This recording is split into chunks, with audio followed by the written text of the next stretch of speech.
சப்பா இது எப்படா முடிவுக்கு வரும் அப்படின்ற மாதிரி தான் இருக்கு. ஏன்னா ஒரு படத்துல கூட கிளைமேக்ஸ் அப்படின்ற மாதிரி ஒரு எண்ட் இருக்கும். ஆனா இங்க அதையும் மீறி வேற மாதிரி பல திருப்பங்கள் நடந்துகிட்டு இருக்கு. காலைல ஒன்று நடந்தா நைட்டு அதை விட டபுள் மடங்கா ட்ரிபிள் மடங்கா ஒரு ட்விஸ்ட்டுக்கு மேல ட்விஸ்ட் வச்சிருக்கிறாங்க. இப்போ கரண்டா தாவேகா விஜய் தரப்பு கட்சி வந்து பாத்தீங்கன்னா ஃபோர்ஜரி பண்ணியிருக்கிறாங்க, குதிரை பேரம் பேசுறாங்கன்ற மாதிரி பல திடுக்கிடும் தகவலை வந்து டிடிவி தினகரன் குற்றச்சாட்டா வச்சிருக்கிறார். அதுக்கு தக்க பதிலடியும் தாவேகா தரப்புல இருந்து குறுக்கிறத பார்க்க முடியுது. இன்னொரு பக்கம் 3வது முறையாக விஜய் ஆளுநரை சந்திச்சு அந்த டாக்குமெண்ட் எங்ககிட்ட மெஜாரிட்டி இருக்கு, எங்களுக்கு கொஞ்சம் இது பண்ணுங்கன்ற மாதிரி சில டாக்குமெண்ட்லாம் சப்மிட் பண்ணியிருக்கிறார். அதுக்கு ஆளுநர் சொன்ன பதில் என்ன, இதுக்கு பின்னாடி நடந்த சூழ்ச்சிகள் என்ன அப்படின்றது தான் நம்ம இந்த வீடியோவில் பார்க்க போகிறோம். சேனலுக்கு புதுசாக இருந்தீங்கன்னா சப்ஸ்கிரைப் பண்ணிடுங்க. வீடியோக்கு ஒரு லைக்கும் ஐப்பும் கண்டிப்பாக கொடுத்துடணும். ஃபேஸ்புக்கில் ஃபாலோ பண்ணாதவங்களும் சரி, யூடியூப்பில் சப்ஸ்கிரைப் பண்ணாதவங்களும் சரி, இரண்டுமே பண்ணிட்டா ரொம்ப நல்லாயிருக்கும். இப்போ கண்டென்ட்டுக்குள்ளே போயிடலாம். மொதல் விஷயம், கிட்டத்தட்ட திங்கட்கிழமை ஆரம்பிச்சது. ஸோ இது வந்து வெள்ளிக்கிழமை இரவு, நான் ரெக்கார்ட் பண்ணுற டைம் நான் சனிக்கிழமை காலையினே வச்சுங்க.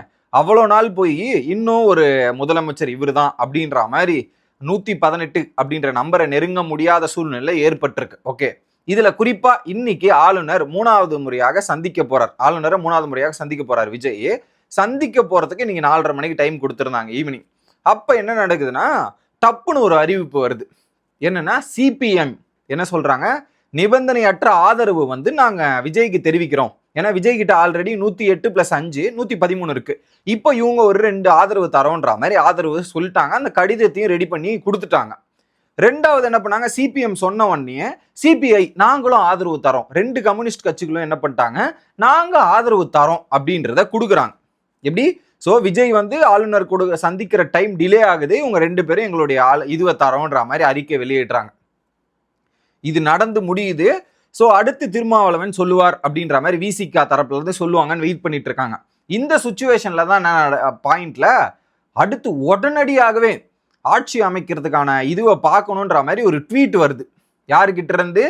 முதலமைச்சர் கிட்ட இருந்து ஒரு ட்வீட் வருது மக்களே. அவர் என்ன சொல்றாரு, ஆட்சி அமைக்கிறதுக்கு வழிவகுக்கணும். அதுலயும் குறிப்பா தவகாவோட பேரோ விஜயோட பேருமே எதையுமே மென்ஷன் பண்ணாம திமுக தலைவர் ஸ்டாலின் தரப்புல இருந்து ஒரு ட்வீட் வருது. அந்த இது பண்ணும். எனக்கு இங்க ஒரு கேள்வி அவங்க கிட்ட இருக்கு. நேத்து வரையும் இந்த திமுக அப்படின்ற நபர்கள் வந்து பாத்தீங்கன்னா ஆளுநர் செய்வது சரிதான், ஆளுநர் கரெக்டா தான் முடிவு பண்றார், இதெல்லாம் பண்றாருன்ற மாதிரி நேத்து பேசிட்டு இருந்தாங்க. ஆளுநர் கேட்பதும் சரிதான் அப்படின்ற மாதிரி கேட்டிருந்தாங்க. இன்னைக்கு சடனா இந்த 2 கட்சிகள் ஆதரவு கொடுத்த உடனே டப்புன்னு ஒரு ட்வீட் வருது, இது ஆளுநர் வந்து ஆட்சி அமைக்க கோரணும், இதெல்லாம் பண்ணணும், இது வந்து இது மக்களோட உரிமை, அதை நீங்க பண்ண வைக்கணும், டப்புன்னு ட்வீட் போறேன். அது என்ன ஒரு நாள் நேத்து அப்படி பேசிட்டு இன்னைக்கு இப்படி பேசுறீங்க அப்படின்ற கேள்விகள் வருது. அதுவும் கரெக்டா இவங்க சொன்ன உடனே அந்த விஷயம் நடக்குது.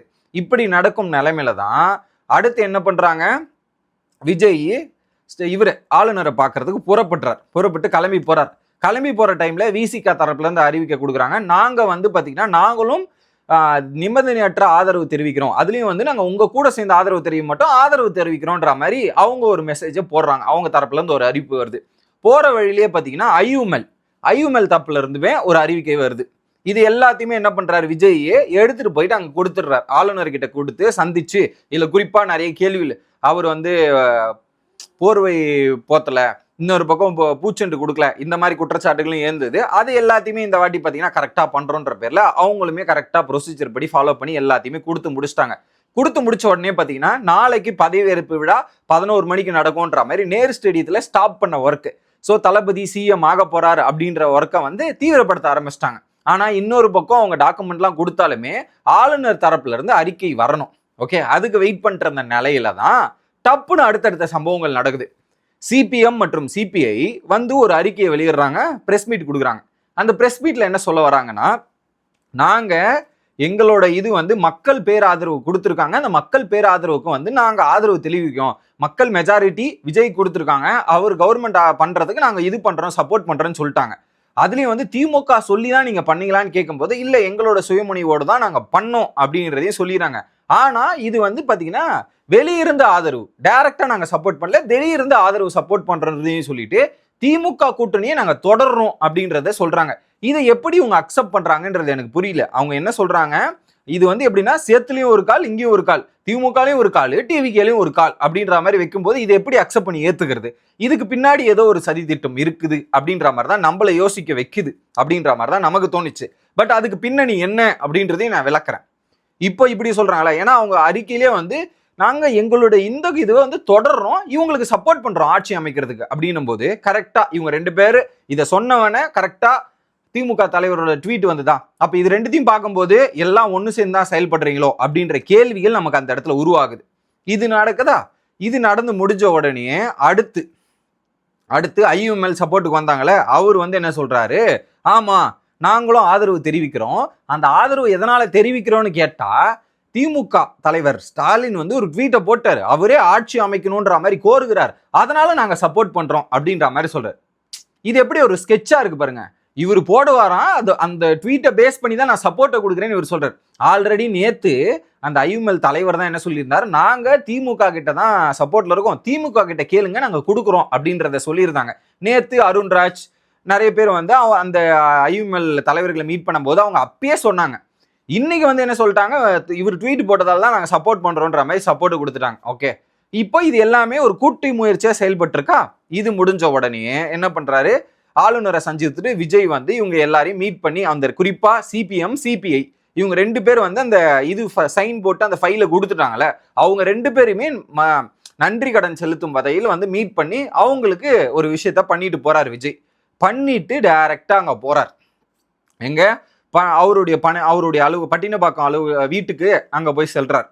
இப்படி நடந்துட்டு இருக்க நிலைமையில தான் டப்புன்னு ஒரு திடுக்கிடும் தகவல் வருது. என்னன்னா, அதிமுக தரப்புல இருந்து அங்க இருந்த எம்எல்ஏ, புதுச்சேரியில இருக்கிற எம்எல்ஏ எல்லாம் தூக்கிடுவாங்கப்பா அப்படின்ற மாதிரி தூக்கின்னு வர சொல்லிட்டாங்க. ஏன்னா இப்போ விஜய் எடுத்துட்டு போய் ஆளுநர் கிட்ட சொன்னோன்னா நம்மளோட ஆப்ஷன் கட் ஆயிருச்சு, அடுத்து நம்மளால ஒன்றும் பண்ண முடியாதுன்ற மாதிரி எல்லாம் வேஸ்டா போச்சு கோபால் அப்படின்ற நிலைமை ஆயிடுச்சு. இப்போ என்ன பண்ணிட்டாங்க, ஏடிஎம்கே டிஎம்கே கவர்மெண்ட் ஃபார்ம் பண்றாங்களே, அதெல்லாம் பொய்யா அப்படின்ற மாதிரி நிறைய பேர் கேட்கலாம். இல்ல, அதுக்கு தான் ட்விஸ்ட். ஏன் இந்த சிபிஎம்மும் சிபிஐயும் இந்த பக்கம் வந்தாங்கன்னா, அங்க மேல இருக்கிற அந்த கட்சியோட மேலிடம் அவங்க என்ன பண்ணிருக்காங்க, ஒரு விஷயத்த போட்டு உடைக்கிறாங்க. ஆங்கில ஊடகத்திற்கு என்ன பண்ணிருக்காங்க, திமுகவும் அதிமுகவும் கூட்டணி வைக்கிறேன்னு சொன்னாங்க, அது எங்களுக்கு சரிப்பட்டு வரல, குறிப்பா அந்த என்டிஏ கூட்டணியில இருக்கவங்க எல்லாம் எங்களுக்கு செட் ஆகலன்ற மாதிரி சிபிஎம் தரப்புல இருந்து, சிபிஐயோ சிபிஎம் தரப்புல இருந்து அங்க ஒரு விஷயத்த சொல்லியிருக்காங்க. அப்ப என்ன பண்ணிட்டாங்க, நீங்க அப்படி கூட்டணி வைக்கிறீங்கன்னா நாங்க ஆதரிக்க மாட்டோம், திமுக கூட்டணியில் இருக்கிற கட்சிகள் எல்லாம் ஆதரிக்கணும்னு தெரிவித்திருந்தாங்க. பட் நாங்க ஆதரிக்க மாட்டோம், இது எங்களுக்கு செட் ஆகாதுன்ற மாதிரி இவங்களோட கொள்கைகளுக்கு முரண்பாடா இருக்குன்ற மாதிரி இவங்க பேக் அடிச்சிட்டாங்க. அதனாலதான் இவங்க பேக் அடிச்சுட்டு இப்ப டிவிகே பக்கம் வந்தோடனே இவங்களால ஃபர்தரா ப்ரொசீட் பண்ண முடியல. ஏன்னா கரண்ட் நம்பர்ஸ் வந்து பாத்தீங்கன்னா 120 பக்கமா வந்து டிவிகேக்கு ஆதரவு வந்துருச்சு. அதுக்கப்புறம் நீங்க எப்படி மெஜாரிட்டி ஃபார்ம் பண்ணுவீங்க அப்படின்ற கேள்வி உருவாகுது. இது உருவாகி இருந்துட்டு இருக்க நிலையில டப்புன்னு ஒரு அறிக்கை வருது. என்ன பண்றாரு, ஐயுஎம்எல் சப்போர்ட் பண்றேன்னு சொன்ன ஐயுஎம்எல் இல்ல, நாங்க சப்போர்ட் பண்ண போறது இல்ல, நாங்க பேக் அடிக்கிறோம் அப்படின்னு. அப்புறம் எதுக்கு உங்களை சப்போர்ட் பண்ண கேட்டாங்களா? நீங்களே வந்து ஒரு முடிவில் இருங்க, இல்லைன்னா எதுக்கே அப்படி சுத்த விடுறீங்கன்ற மாதிரி தான் இருந்தது. உடனே நாங்க சப்போர்ட் பண்ணல, நாங்க சப்போர்ட் பண்ண மாட்டோம்ன்ற மாதிரி ஐயுஎம்எல் பேக் அடிக்கிறாங்க. எங்களோட ஆதரவு கிடையாதுன்ற மாதிரி 2 சீட்டை அவங்க வாபஸ் ஆவானாங்க. இது நடக்கிற நிலையில டப்புன்னு ஒரு அறிக்கை வருது ஆளுநர் கிட்ட இருந்து, விஜய் கிட்ட மெஜாரிட்டி இல்ல, விசிகேவோட ஆதரவு தெரிவிக்கல அப்படின்ற மாதிரி ஒரு டப்புன்னு ஒரு இது வருது. என்னடா இது, எல்லாத்தையும் நடக்கிறேன் எல்லாத்தையும் அனுப்புறேன்ற மாதிரி. ஏன்னா டப்புன்னு விசிகே தரப்புல இருந்து இப்படிலாம் பண்றோம், அதெல்லாம் மீல் பண்ணிட்டோம்னு சொல்லி அனுப்புறாங்க, டப்புன்னு வரலன்ற மாதிரி சொல்றாங்க. அதுக்கப்புறம் என்ன பண்ணா, விசிகே தரப்புல இருந்து ஒரு மீட்டிங் நடந்துட்டு இருக்கு. அவங்க ஜூம் மீட்டிங்ல 5 மணிக்கு அவங்களோட கட்சி நிர்வாகிகள் கூட மீட்டிங் நடந்துட்டு இருக்கு. மீட்டிங் நடந்து முடிஞ்சு உடனே என்ன பண்றாரு, திருமாவளவன் அங்கிருந்து ஸ்டாலின் வீட்டுக்கு போறாரு. என்ன திடுக்கிடும் ஸ்டாலின் வீட்டுக்கு போறாரு, ஏன் போறாரு, எதுக்கு போறாருன்னு பல கேள்விகள் நமக்கு உருவாகுது. இன்னொரு பக்கம் அவங்க டிமாண்ட் பண்ணியிருக்காங்க, யாருக்கிட்ட, டிவிகே கிட்ட சில பல டிமாண்ட்கள் வச்சிருக்காங்க. என்ன டிமாண்ட் அப்படின்னு பாத்தீங்கன்னா, நீங்க எங்களுக்கு ஒரு ஆட்சியிலையும் பங்கு இதுலயும் பங்குன்னு கேட்டீங்களா, எங்களுக்கு ஆட்சியில பங்கு கொடுங்க, எங்களுக்கு டெப்டி சீஃப் மினிஸ்டர் கொடுத்துருங்க. ஏன்னா விசிகே கிட்ட 2 சீட் இருக்கு, டெப்டி சீஃப் மினிஸ்டர் அப்படின்ற பதவி எங்களுக்கு கொடுத்தீங்கன்னா ஓகே அப்படின்ற மாதிரி சொல்றாங்க. ஆட்சியிலையும் பங்கு ஆளுலையும் பங்கு வந்துருச்சுன்னா சூப்பர் அப்படின்னும் போது அப்புறம் என்ன பண்றாங்க, விசிகே இன்னொரு விஷயத்தை டிமாண்ட் பண்றாங்க. இப்ப எப்படி, ஏன்னா திருமாவளவன் ஆல்ரெடி எம்பியா இருக்காரு, எம்பியை ரிசைன் பண்ணாதான் அவர் திரும்ப துணை முதலமைச்சர் ஆக முடியும். அதுக்கு அவர் என்ன பண்ணியிருக்கிறாருன்னா, திருச்சி இப்ப ஆல்ரெடி விஜய் 2 தொகுதியில் ஜெயிச்சதால ஏதாவது ஒரு தொகுதியில ரிசைன் பண்ணோம், திருச்சியில தான் ரிசைன் பண்ண போறாருன்ற மாதிரி அப்டேட்லாம் வருது. அவர் அந்த இடத்துல போட்டியிட்டு ஜெயிச்சு துணை முதலமைச்சர் ஆகணும் அப்படின்ற மாதிரி. அப்படி நடக்கிறதா இருந்தா கூட ஓகே அப்படின்ற மாதிரி விட்டுருவாங்க. ஆனா இங்க இன்னொரு பிரச்சனை என்னன்னா, அவர் கேட்கும் தொகுதி எங்க தெரியுமா? பெரம்பூர் தொகுதியை விஜய் ரிசைன் பண்ணி அந்த தொகுதியில திரும்ப வந்து இவர் போய் போட்டியிடணுமா. போட்டியிட்டு திருமாவளவன் அந்த இடத்துல ஜெயிச்சு திரும்ப டெப்டி சிஎம் ஆவாராம். இதுல பெரிய பிரச்சனை அங்கதான் இருக்கு. இப்ப இதை டிமாண்ட் பண்ணியிருக்காங்க. இதுக்கு டிவிக்கு என்ன சொன்னாங்க, ஏது சொன்னாங்கன்னு தெரியல. திருமாவளவன் சைட்ல இருந்தும் எந்த விதமான அறிக்கையும் எந்த விதமான வெளிப்பாடும் வெளிவரல. ஐயுஎல் பேக் அடிச்சிட்டான். உடனே திருமாவளவன் இங்க இருந்து ஸ்டாலினை போய் சந்திக்கிறார். என்ன இந்த சந்திப்புக்கு காரணம், இதுக்கு ஏதாவது பின்னாடி இருக்கா அப்படின்ற மாதிரி இருக்கு. ஏன்னா இது எல்லாத்தையுமே சர்க்குலேட் பண்ணீங்கன்னா ஒரு நபர் எல்லா இடத்துலயும் கார்னரா பேர் அடிபட்டுக்கிட்டே வர நிலைமையில இருக்கு. அங்க போனா அங்க ஒரு டீலிங் பேசப்பட்டிருக்கு. ஏன்னா இந்த திமுக அதிமுக கூட்டணின்றது ஒத்து வரல. உடனே என்ன பண்ணிருக்காங்க, ஐயுஎல்லும் சிபிஎம்மும் சிபிஐயும் பேக் அடிச்சிட்டாங்க. அங்க என்ன பண்ணிருக்காங்க, திருமாவளவனுக்கு நாங்க சிஎம் பதவி கொடுக்குறோம், நீங்க சப்போர்ட் பண்ணுவீங்களா அப்படின்ற மாதிரி திருமாவளவனுக்கு சிஎம் பதவி ஆஃபர் பண்ணியிருக்கிறாங்க டிஎம்கே தரப்புல இருந்து. ஆக மொத்தத்துல விஜய் சிஎம்மா வரக்கூடாதுன்றதுக்காக பின்னணியில் நிறைய வேலைகள் நடக்கப்படுகிறது. அதை எப்படியாவது முறியடிக்கலான்ற மாதிரி எல்லா இடத்துலையும் காய் நகரத்தில் நடக்குது. முன்னணியில் பார்க்கும்போது திமுக பாத்துங்கப்பா ஆட்சி அமைக்கிறதுக்கு ஹெல்ப் பண்றாங்க, சப்போர்ட் பண்றாங்கன்ற மாதிரி பேசுறாங்க. ஆனா பின்னாடி உட்கார்ந்துக்கிட்டு எங்களோட சம்பவங்கள்லாம் தெரியும்ல அப்படின்ற மாதிரி பின்னாடி வேற பிளான்ல எக்ஸிகியூஷன் பண்ணிட்டு இருக்காங்கன்றது நம்மளால பார்க்க முடியுது. போயிட்டு திருமாவளவன் எந்த விதமான அறிக்கையும் தெரிவிக்கல, எந்த விதமான அப்டேட்டுமே சொல்லல. இப்போ இன்னொரு பிரச்சனை இருக்கு. திமுகவோட கோட்டை அப்படின்றது சொன்னது சென்னை. இந்த இடத்துல சென்னையோட தொகுதியை ரிசைன் பண்ணா அந்த இடத்துல திமுகக்கு இன்னொரு பெனிஃபிட் இருக்குது. அந்த இடத்துல திமுக ஒரு வேலை ஸ்டாலின் குளத்தூர் ஜெயிக்கல, குளத்தூர் பக்கத்துல இருக்கிறது தான் இது, அந்த இடத்துல எடுத்துன்னு வந்து பெரம்பூர்ல நிக்க வச்சு ஜெயிக்க வைக்கிறதுக்கான வாய்ப்புகளுமே இருக்கு, அதுக்கான ஆப்ஷன்ஸுமே இருக்கு. இப்போ போய் இவர் டிமாண்ட் பண்ணி பெரம்பூரை ரிசைன் பண்ணா இது வந்து இன்னும் கொஞ்சம் ரிஸ்கையும் இதுவும் உருவாக்குறதுக்கான வாய்ப்பு இருக்கு அப்படின்றது டிவிகே தரப்புல இருந்து யோசிச்சுட்டு இருப்பாங்கன்னு நினைக்கிறேன். ஸோ இது வந்து ஃபேவரா அவங்க திருச்சியை ரிசைன் பண்றதை விட, திருச்சி ரிசைன் பண்றது ரிஸ்க் அவ்வளவா இல்லை, ஆனா இந்த இடத்த ரிசைன் பண்றது அவங்களுக்கு ஒரு பெரிய ரிஸ்க்கும் பெரிய பாதிப்பை ஏற்படுத்தும் அப்படின்றது தான் பாயிண்ட். இதை வச்சு ஏதாவது பிளானிங் நடக்குதோ திருமாக்குள்ள இதுக்குள்ள அப்படின்ற பல சந்தேகங்கள் நமக்கு எழுப்புது அப்படின்றத பார்க்க முடியுது. இதெல்லாம் நடந்துட்டு இருக்க நிலையில தான் டப்புன்னு இன்னொரு சம்பவம் நடக்குது. இதெல்லாம் வந்து வரிசையா நைட்டு 3 மணி வரையும் நடக்குது மக்களே. ஓகே, நான் வீடியோ ரெக்கார்ட் பண்ற டைம் 3, அதனால 3 மணி வரையும் சொல்றேன். அடுத்து என்ன பண்றாங்க, டிடிவி தினகரன் நேரம் ஆளுநர் மாளிகைக்கு போறார். ஆளுநர் மாளிகைக்கு போயிட்டு ஒரு சம்பவத்தை பண்றாப்புல. என்ன சொல்றாருன்னா, எடப்பாடி பழனிசாமியை அவர் ஆட்சி அமைக்க முதல்வராக அழைக்க எங்களுக்கு நீங்க வாய்ப்பு கொடுக்கணும் அப்படின்ற மாதிரி எடுத்துட்டு போயிட்டு அங்க ஒரு லெட்டரையும் கொடுக்குறாரு. அங்க போயிட்டு லெட்டர் கொடுத்துட்டு வந்து வெளியே வந்து என்ன சொல்றாரு, விஜய் இவ்வளோ பேசினார், அது பேசினார், அது பேசினார், இங்க குதிரை பேரம் நடக்குது, என்னுடைய எம்எல்ஏ போன் பண்ணா போன் எடுக்க மாட்டேங்கிறாரு, இவர் வந்து விஜய்க்கு தாவேக்காக்கு ஏதோ ஒரு சம்பவத்துக்காக வந்து பண்ணியிருக்கிறார், இது ஏத்துக்க முடியாது, இங்க ஏதோ பெரிய இது நடக்குது, விஜய் வந்து பேரம் பேசுகிறார், கட்சிகளை வாங்குகிறார் அப்படின்ற மாதிரி பல திடுக்கிடும் தகவலை போட்டு ஓட்டிக்கிறார். நேத்து தான் ஆளுநர் வந்து பாத்தீங்கன்னா இங்கிலீஷ் ஊடகத்துக்கு பேசும்போது இந்த குதிரை பேதங்கள்லாம் நடக்கக்கூடாதுன்னு சொல்லிட்டு இருந்தாரு. இது என்ன அங்க கேட்டதை வந்து இங்க ஒரு அப்படியே ஒப்பிக்கிற மாதிரி இருக்கே அப்படின்ற மாதிரி நமக்கு தோணுச்சு அந்த இடத்துல.